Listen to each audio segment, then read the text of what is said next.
5 साल में इतना विकास हुआ है क्या? पूरे विधानसभा क्षेत्र बदनाम में ये पूरी पब्लिक जानती है, ये कांग्रेस वाले भी जानते हैं, ये कांग्रेस वाले भी जानते हैं। गांव का विकास तो हुआ है, और रही बात के बड़े नेता नहीं सुनते, तो सिंधिया जी ने नहीं सुनी दत्ती गांव जी की। और यहाँ पर जो बोलता वही होता है। तो आपको बता दो, यहाँ पर संगठन जो बोलेगा वही होता है। ना तो सिंधिया जी बड़े होते हैं, ना शिवराज सिंह जी होता है। जो संगठन बड़ा होता है वही होता है। चलता रहता है, कल तो कि सिंधिया जी बोले कि मैं सड़क पर उतर जाऊंगा, तो कमलनाथ जी ने क्या कहा था आपको पता है? उन्होंने कहा था कि उतरना तो उतर जाओ। मध्य प्रदेश का सियासी ड्रामा पूरे देश ने देखा है। वो सियासी ड्रामा जहां 22 विधायक इधर से उठकर उधर चले गए। इस समय मेरे निशाने थोड़े गलत है क्योंकि मुझे कहना चाहिए उधर से उठकर इधर चले आए। इसके बाद मध्य प्रदेश में हुआ तख्ता पलट और अब यहाँ है उपचुनाव की स्थिति। एक बार फिर से बीजेपी 15 साल के बाद जो कि सत्ता से चंद सीटों से बेदखल हुई थी, वो वापस सत्ता में दाखिल हुई। और कांग्रेस, जिसे बहुत मुश्किल से सत्ता मिली थी, उनके हाथ से ये सत्ता छिन गई। कुछ दिन बाद होने वाले हैं उपचुनाव, जिसके बाद होंगे परिणाम और फिर स्थिति होगी मध्य प्रदेश में साफ कि आखिर बचे कुचे समय में शासन किसका होगा। नमस्कार, मैं हूं कनुप्रिया सत्तन और आप देख रहे हैं खबर 100 न्यूज। आज हम मौजूद हैं बदनावर विधानसभा क्षेत्र में, जहां कांग्रेस और बीजेपी के दो ऐसे प्रत्याशी आमने सामने हैं जो एक समय पहले एक दूसरे के खास हुआ करते थे। कांग्रेस छोड़ भारतीय जनता पार्टी में शामिल हुए दत्ती गांव बीजेपी के प्रत्याशी हैं, तो वहीं दूसरी ओर दत्ती गांव के खास कमल पटेल कांग्रेस से अपना जोर आजमा रहे हैं। तो आज हम बात करेंगे बदनावर विधानसभा क्षेत्र के कार्यकर्ताओं से, यहाँ के लोगों से कि कौन किस पर भारी पड़ने जा रहा है। पहले हम बात करेंगे कांग्रेस के किसी नेता, व्यक्ति, मैं किसी एक ऐसे इंसान से बात करना चाहती हूँ जो कांग्रेस को इस समय सपोर्ट कर रहे हो। आपका नाम क्या है? तो कांग्रेस इस समय, कांग्रेस की स्थिति कैसी लगती है आपको? हम 101% चुनाव जीत रहे हैं और मध्य प्रदेश में कांग्रेस की पुनः सरकार बनने जा रही है। कमलनाथ जी ने जो काम किए, जनहित के काम है सारे। 100 रुपये में 100 यूनिट बिजली दिए लोगों को, गरीबों का भला किया है, गौशालाएं बनवाई है 1000 बदनावर में, बोराली में हमारी गौशाला बनी है। उसके बाद में शुद्ध के खिलाफ मुहिम चलाई है। उसके बाद में अतिक्रमण भूमाफियाओं का साफ किया है, जो कि प्रदेश के विकास के लिए जरूरी था। वो सारा काम कमलनाथ जी ने किया है। और भारतीय जनता पार्टी ने पिछले 15 सालों में कुछ नहीं किया। कुछ नहीं किया ना, ये आप पीछे अस्पताल जाके देख लीजिए, 15 महीनों में उसकी दिशा बदली है। 15 साल में कुछ भी नहीं हुआ है। तो एक बड़ा आरोप लगाया है कि 15 सालों में भारतीय जनता पार्टी ने तो कुछ नहीं किया, जबकि 15 महीनों में कमलनाथ ने दशा और दिशा बदल दी।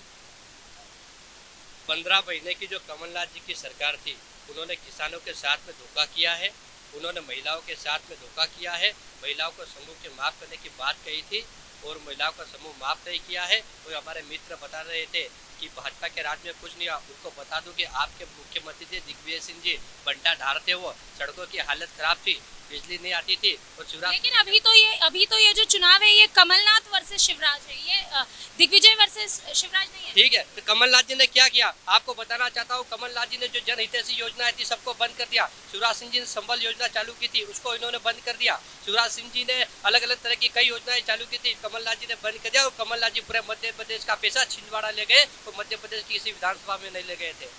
तो एक बड़ा आरोप कमलनाथ पर भी लगा है कि कमलनाथ पूरा के पूरा पैसा छिंदवाड़ा में लगाया। उन्होंने जब बात की तो उन्होंने सिर्फ छिंदवाड़ा के विकास की बात की। इस मामले में पहले भी कई आरोप लगे हैं कमलनाथ पर। इस मामले में देखिए, हमारे बदनावर क्षेत्र में 4 गौशालाओं का निर्माण कमलनाथ जी ने करवाया है।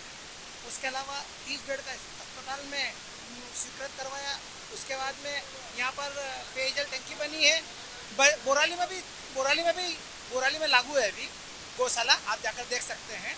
और उसके बाद में यहाँ पर 100 रुपये में 100 यूनिट बिजली सभी को मिली है पूरे मध्य प्रदेश में। ये भी जो कह रहे हैं ना, अभी 15 महीने पहले ही कांग्रेस से छोड़ के बीजेपी में गए जो मनोज जी हैं, इनका आरोप, तो ये अभी तक गुणगान गाते थे। और हमारे राजवर्धन सिंह जी कहते थे कि पहले लड़े गोरों से, अब लड़ेंगे चोरों से पिछले चुनाव में, और वही जाकर उनमें शामिल होगा। वही बताइए, तो ऐसी क्या वजह हो सकती है कि दत्ती गांव छोड़कर, कांग्रेस छोड़कर, क्योंकि दत्ती गांव तो लंबे समय उन्होंने यहाँ पर राज किया है। हम बोल सकते हैं कि 15 साल उन्होंने इस विधानसभा पर राज किया है। उसके बाद कांग्रेस के होकर, और ये शायद पहली बार ऐसा था कि जिसकी सरकार थी उसी का विधायक बदनावर को मिला। ये भी एक कारण हो सकता है। कि यहाँ पर विकास इतने समय से नहीं हो रहा था? भारतीय जनता पार्टी नहीं सरकार भी थी 2013 में शिवराज जी की सरकार थी और भारतीय जनता पार्टी के भंवर सिंह जी विधायक थे। और 5 साल में इतना काम हुआ है कि 15 साल में नहीं हुआ होगा, 20 साल में नहीं हुआ है क्या? 5 साल में इतना विकास हुआ है क्या? पूरे विधानसभा क्षेत्र बदनाव में ये पूरी पब्लिक जानती है, ये कांग्रेस वाले भी जानते हैं, ये कांग्रेस वाले भी जानते हैं। ये चुनाव में एक सबसे अहम मुद्दा है दल बदल। इन्होंने जवाब दिया है कि जनता के साथ उनकी ईमानदारी होगी। मैं यही सवाल कांग्रेस से करना चाहती हूँ। कांग्रेस पे ये आरोप लगा जब 22 विधायक छोड़कर गए कि जो कांग्रेस के वरिष्ठ लोग हैं जो वहाँ बैठे हुए हैं, जो सेंट्रल से नीतियाँ तय करते हैं, उनके पास एक छोटे कार्यकर्ता को सुनने का वक्त नहीं होता। तो अगर ऐसा रहा तो वो छोटे छोटे गाँव का विकास कैसे करेंगे? गांव का विकास तो हुआ है और रही बात के बड़े नेता नहीं सुनते तो सिंधिया जी ने नहीं सुनी दत्ती गांव जी की। उनको 6 मंत्री बनाना थे, पार्टी ने बोला था। उनने उनके विधानसभा की एक अनपढ़ महिला को मंत्री बना दिया, यहाँ के पढ़े लिखे व्यक्ति को नहीं बनाया। और जबकि अगर मंत्री पद ही सब कुछ है तो 6 को मंत्री बना रखा था, वो 6 क्यों गए? मैं आपसे सवाल पूछना चाहता हूँ कि वो 6 क्यों गए? उनको तो मंत्री बना रखा था। आपने कहा कि एक अनपढ़ को ज्योतिरादित्य सिंधिया ने मंत्री बनवाया। कांग्रेस के कार्यकाल में भी इमरती देवी मंत्री थी, तब बीजेपी यही आरोप लगाती थी। तो जब आपको एक लक्ष्य दे दिया कि आपको 5 लोगों की बाइट लेना, इस तरह उनको लक्ष्य था कि आपके 6 विधायक को मंत्री बनाना है, क्योंकि सरकार डिवाइडेड थी। कांग्रेस में 3 ग्रुप थे, मैं क्लियर कह रहा हूँ ना, कोई प्रॉब्लम नहीं। उसमें जब सबकी सहमति बनी कि आपके ये लोग मंत्री बनेंगे तो उन्होंने क्यों नाम नहीं दिया? उनने आखिरी एयरपोर्ट पे बोल दिया कि आई एम सॉरी राज। नाम दिया था पर काट दिया। मैं बताऊँ ना, मैं वही था।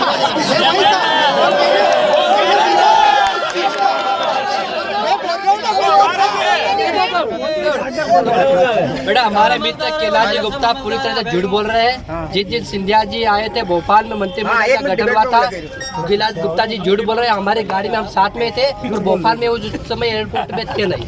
दूसरी बात बताना चाहता हूँ, ज्योतिरादित्य सिंधिया ने अब राजवर्धन सिंह जी को सॉरी तो बोला भी नहीं था। उन्होंने कहा था कि कांग्रेस ने आपका अपमान किया है। कमलनाथ जी और दिग्विजय सिंह जी ने अपमान किया है, क्योंकि दिग्विजय सिंह जी नहीं चाहते थे कि राजवर्धन सिंह जैसा पढ़ा लिखा व्यक्ति मंत्रिमंडल में आए, क्योंकि उनको डर था कि जयवर्धन सिंह का पत्ता कर सकता है।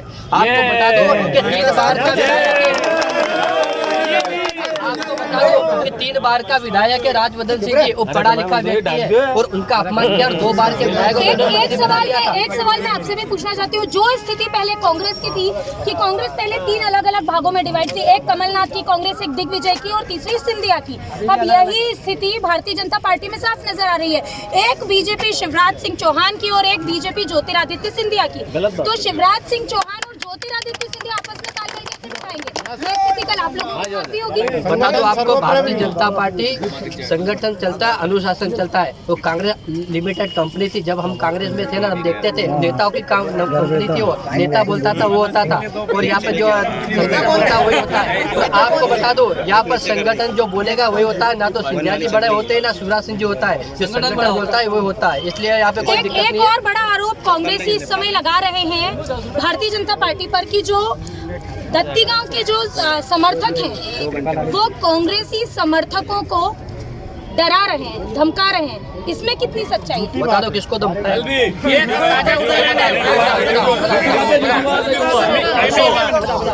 परसों धमकाया, घर से उठा के ले गए जबरदस्ती।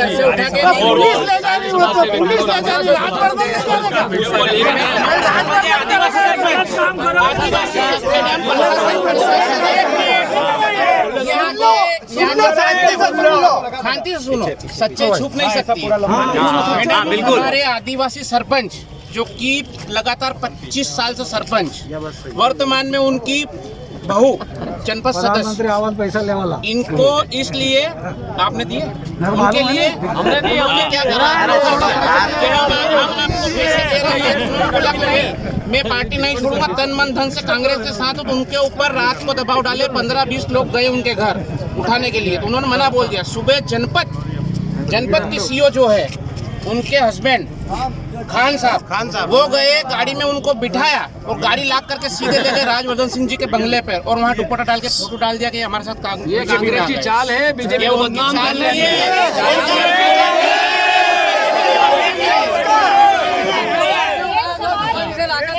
एक सवाल और बनता है, देश के सामने हमारे पास वीडियो है। एक सवाल और बनता है, वाहन छोड़ने से लेकर मतदान करने का हक आपके पास है। जब आप मतदान करने जाते हैं आपके साथ कोई अंदर नहीं जाता। बीजेपी को जिसको वोट देना है वो बीजेपी को देगा, कांग्रेस को जिसको वोट देना है वो कांग्रेस को देगा। इस पर हम बहस कर ही नहीं रहे, लेकिन हम बहस इस मुद्दे पर कर रहे हैं, हम विकास की बात करते हैं। चलिए, आपके क्या नारे हैं इस उपचुनाव में? आप तो दो पार्ट में बट चुके हैं, कांग्रेस और बीजेपी। कांग्रेस क्या विकास चाहती है और बीजेपी क्या विकास चाहती है इस क्षेत्र के लिए? ये पहली बात तो ये सरकार 15 महीने वर्सेस 15 साल नहीं है। ये सरकार आप अभी देख लीजिए 15 महीने वर्सेस 6 महीने। जैसे हमारे क्षेत्र में राजवर्धन सिंह जी को सरकार में भागीदारी मिली है, तत्काल 200 रोडों की स्वीकृति हुई है, सिविल अस्पताल में डायलिसिस की मशीन आई है। ये केवल मिथ्या आरोप है कि कांग्रेस की है, ये कांग्रेस की सरकार थी कब। और एक और बात, हमारे सब मित्र हमेशा एक बात कहते हैं कि उन्हें मंत्री बनना था इसलिए इस्तीफा दिया, मंत्री बनना था। अगर उन्हें मंत्री बनना था तो बाकी 6 मंत्री को क्या मुख्यमंत्री बनना था तो इस्तीफा दिया?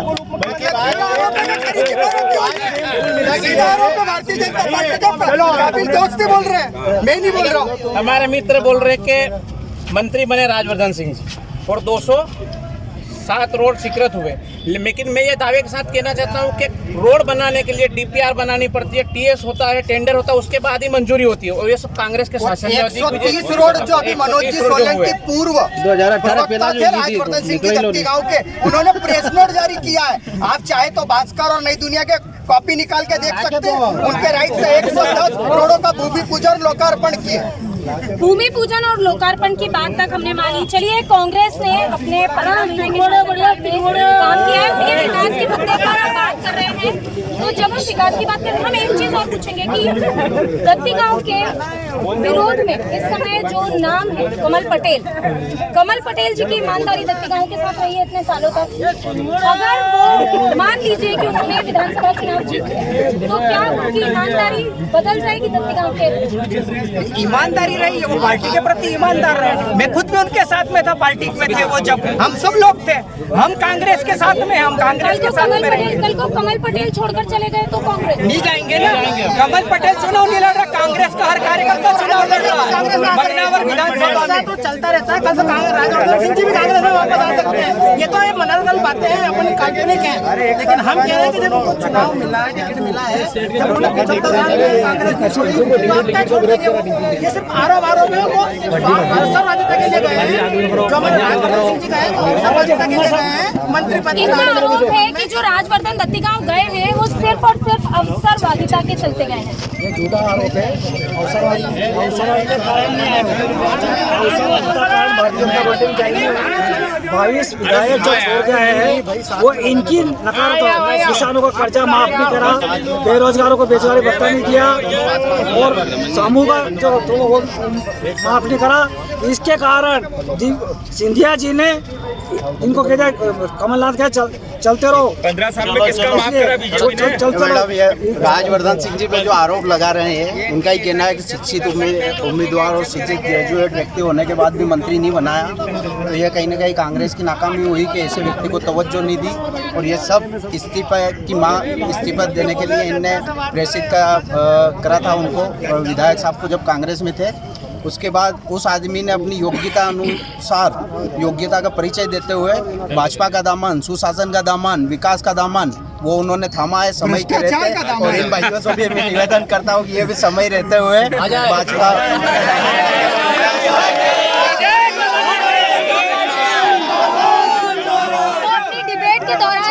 भारतीय जनता पार्टी के कार्यकर्ता, कांग्रेसी कार्यकर्ताओं को कह रहे हैं कि आप कांग्रेस का दामन छोड़कर भारतीय जनता पार्टी ज्वाइन कर लीजिए। मैं कांग्रेसियों से पूछना चाहती हूँ कि ऐसे दिन आ गए हैं क्या वाकई कांग्रेस के, कि कांग्रेस छोड़ के कांग्रेस के कितने विधायक, कितने नेता, सिर्फ पूरे देश की अगर बात की जाए तो वो एक क्या कमी है कांग्रेस में कि इतने नेता पलायन कर रहे हैं और भारतीय जनता पार्टी में शामिल हो रहे हैं? कोई कमी नहीं है, कोई छोड़ के नहीं गया। सारा खरीद फरोख्त का मामला है, क्योंकि पिछले 15 साल में जो शिवराज सिंह की सरकार और उनके जो घोटाले थे उनको छुपाने के लिए उन्होंने इन विधायकों को प्रलोभन दिया और इसके कारण वो गए।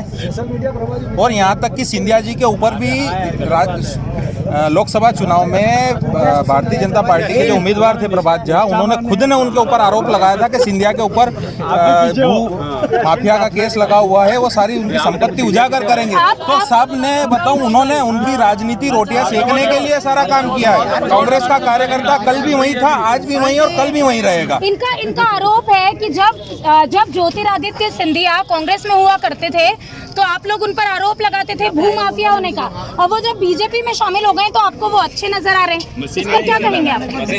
सब बातें हैं। आज तक भ्रष्टाचार का आरोप भारतीय जनता पार्टी ने लगाया, खुद ने लगाया है, केस लगाया है, ओछी राजनीति। इनका कहना है कि भारतीय जनता पार्टी ऐसी ओछी राजनीति नहीं करती, लेकिन जहां तक मेरे भी संज्ञान में है, भारतीय जनता पार्टी ने पहले ज्योतिरादित्य सिंधिया पर आरोप लगाए हैं और पक्ष विपक्ष में ऐसा राजनीति विचारधारा है, मंच से सारी बातें होती है, पर इनका जो कहना का है आरोप के खरीद विरोध है, ऐसे कोई विषय नहीं है। इन्होंने कहा 2013 में सत्ता के साथ विधायक रहा, तो भारतीय जनता पार्टी की सरकार रही और 2013 से 18 के बीच में क्षेत्र में जो विकास हुए उसको देखते हुए 15 महीने में जो विधायक कांग्रेस की सरकार होते हुए राजवर्धन सिंह जी विधायक रहे, तो उनने जो प्रपोजल क्षेत्र के विकास के लिए पहुंचाए थे उनमें कोई स्वीकृति उन्हें प्रदान नहीं की गई, तो उनको कहीं ना कहीं असहज महसूस हुआ, तो उन्होंने भाजपा का दामन थामा है और आगे विजयश्री भी हासिल करेंगे और भविष्य में विकास भी इस क्षेत्र में। मैं आपसे एक सवाल पूछना चाहती हूँ, जैसा कि प्राइवेट नौकरियों में होता है, मतलब हाँ राजनीति हम बोल सकते हैं कि राजनीति का मतलब है कि आप जनता की सेवा के लिए आए हैं, लेकिन प्राइवेट नौकरियों में भी होता है प्रमोशन नहीं हुआ, 10 साल से एक ही कंपनी में पैर घिस रहे, प्रमोशन नहीं हुआ तो नौकरी छोड़ के कहीं और चले गए। तो क्या इसी तरीके का कुछ किया सिंधिया जी ने कि मैं यही हूँ, इतना समय से मेरा प्रमोशन ही नहीं हो रहा, तो अब मुझे जॉब चेंज कर लेना चाहिए?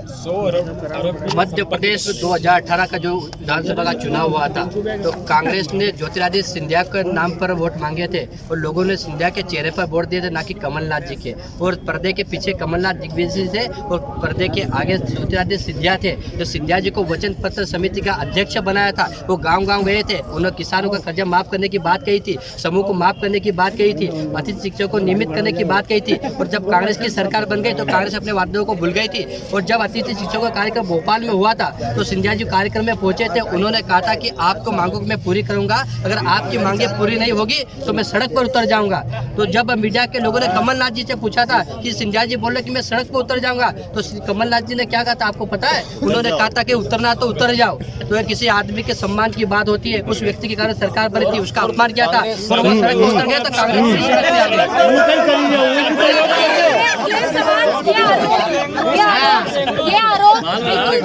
ये आरोप मैं भी यही सवाल पूछना चाहती हूँ कि कांग्रेस ने ज्योतिरादित्य सिंधिया के चेहरे पर ही चुनाव लड़ा था, लेकिन जब मुख्यमंत्री बनाने की बात आई, प्रदेश को एक मुखिया देने की बात आई, तो कमलनाथ को चुना गया और ज्योतिरादित्य सिंधिया को साइडलाइन कर दिया गया। तो कहीं ना कहीं ये एक अहम वजह थी सिंधिया के कांग्रेस छोड़कर भारतीय जनता पार्टी में जाने चेहरे पे नहीं लड़ा गया था। अगर इनके चेहरे पे लड़ते तो ये नहीं हारते। ड्राइवर से केपी से ये खुद 2.5 लाख वोट से नहीं हारते। लोकसभा की बात अलग थी, लोकसभा की बात अलग थी, लेकिन उनका घर क्षेत्र में नहीं जीत पाए वो आदमी, तो मुख्यमंत्री कैसे बने? जो व्यक्ति कांग्रेस की ये परंपरा रही है कि कभी भी मुख्यमंत्री का चेहरे पहले घोषित नहीं करती है, वो बाद में जो लोकतंत्र में मुख्यमंत्री घोषित नहीं किया जाता है मैडम, उसी को मुख्यमंत्री बनाती है। कांग्रेस लोकतंत्र में विश्वास कमलनाथ जी के साथ में था, इसलिए कमलनाथ जी चुने गए। इन्होंने एक बात कही है,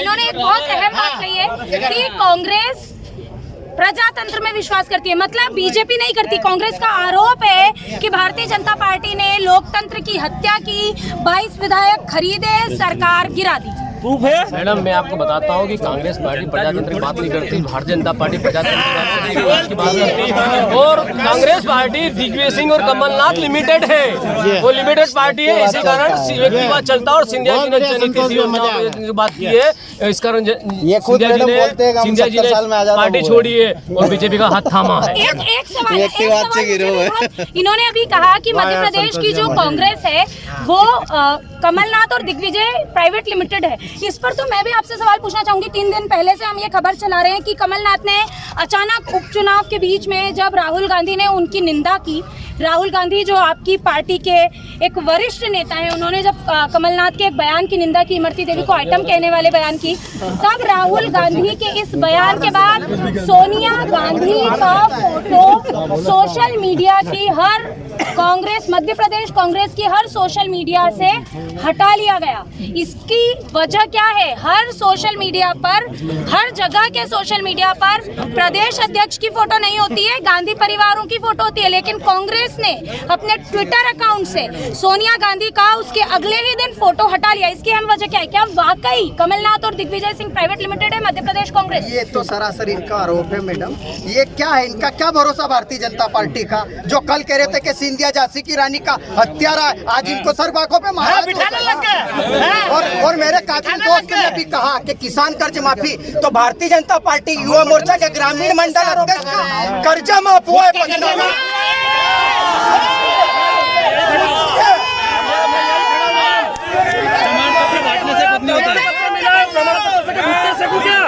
प्रमाण पत्र मिला, सिर्फ प्रमाण पत्र मिला मैडम, प्रमाण पत्र। कर्जा माफ नहीं हुआ है, हमारे अकाउंट में पैसा नहीं आया है,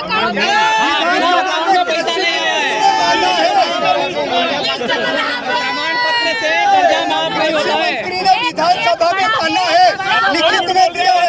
कृषि मंत्री अगर कोई चीज भारतीय जनता पार्टी का कृषि मंत्री सदन में लिख के दे रहा है कि 16 लाख लोगों का कर्जा माफ हुआ है, तो कौन झूठ बोल रहा है?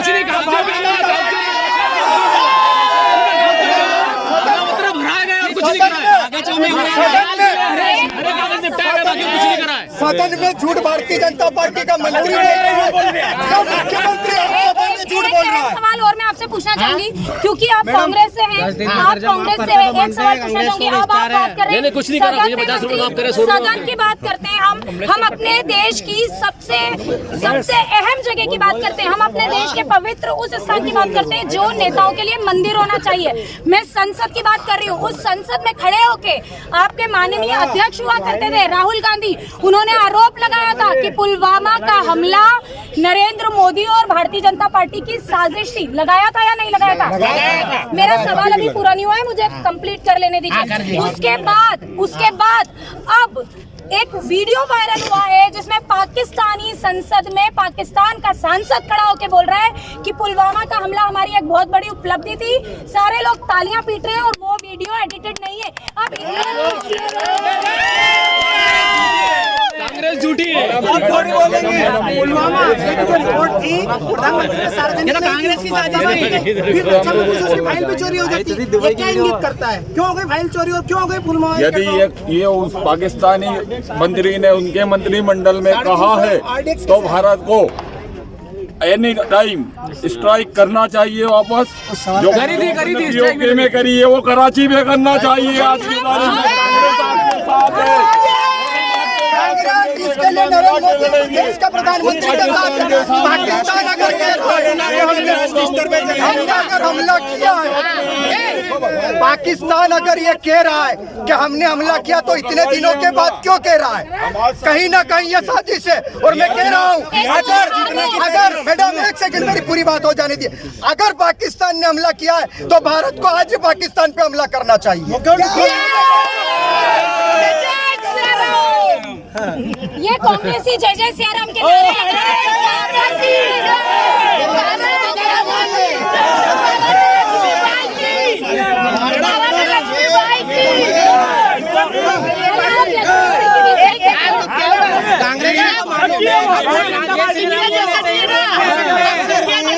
कांग्रेसियों को पता है कि जय श्री राम बोलने के बाद ही वोट मिलेंगे।